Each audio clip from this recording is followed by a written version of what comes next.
అంటే ఉగాది నాడు ఏం చేస్తాం మనం? పచ్చడి తింటాం. గమనించండి, ఉగాది నాడు పచ్చళ్ళు ఏముంటాయి? తీపి, కారం, ఉప్పు, పులుపు, చేదు, వగరు.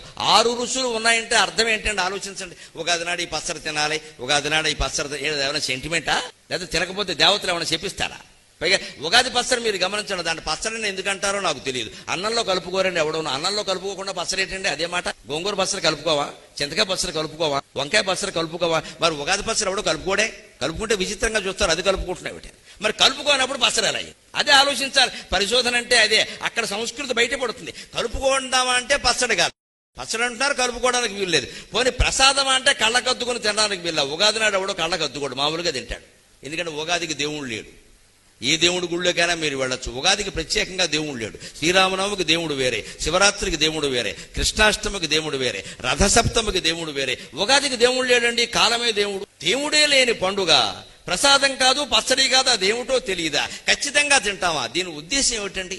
ఆ 6 రుచులు తీపి, కారం, ఉప్పు, పులుపు, చేదు, వగరు నువ్వు రోజు తినే భోజనంలో ఉండేలా చూసుకో. ఆరోగ్యం బాగుండాలంటే షడ్రసోపేత భోజనం.